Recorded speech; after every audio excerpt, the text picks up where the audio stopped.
আজকে আমরা আলোচনা করব দিল্লি সালতানাত নিয়ে।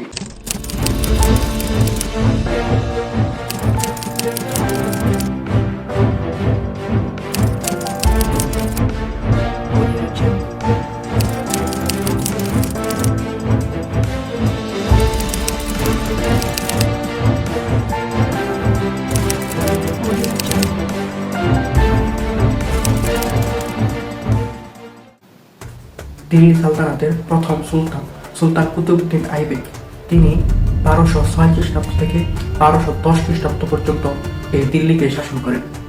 তিনি উত্তর ভারতে রাজ্য বিস্তার করে দিল্লিতে তার রাজধানী স্থাপন করেন। তিনি ছিলেন উপমহাদেশে স্থায়ী প্রথম মুসলিম শাসনের প্রতিষ্ঠাতা। তারপর 1211 খ্রিস্টাব্দ থেকে 1236 খ্রিস্টাব্দ পর্যন্ত সুলতান শামসুদ্দিন ইলতুমিশ এই দিল্লি সালতানাতকে শাসন করেন।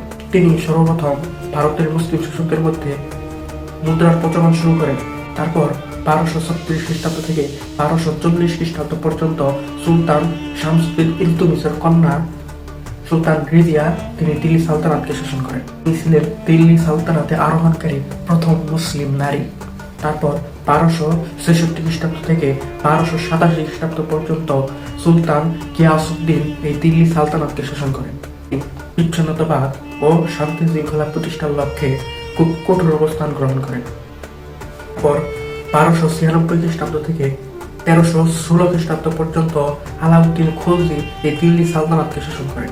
তিনি প্রথম মুসলিম হিসাবে দক্ষিণ ভারত জয় করেন।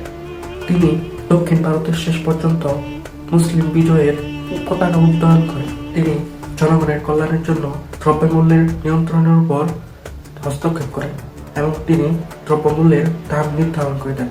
তারপর 1325 খ্রিস্টাব্দ থেকে 1351 খ্রিস্টাব্দ পর্যন্ত মোহাম্মদ বিন তোগলক উনি দিল্লিকে শাসন করেন।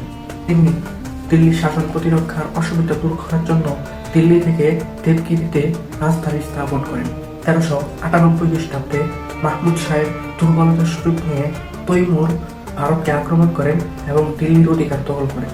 তারপর 1517 খ্রিস্টাব্দ থেকে 1526 খ্রিস্টাব্দ পর্যন্ত দিল্লির সর্বশেষ সুলতান সুলতান ইব্রাহিম লোদি উনি দিল্লিকে শাসন করেন।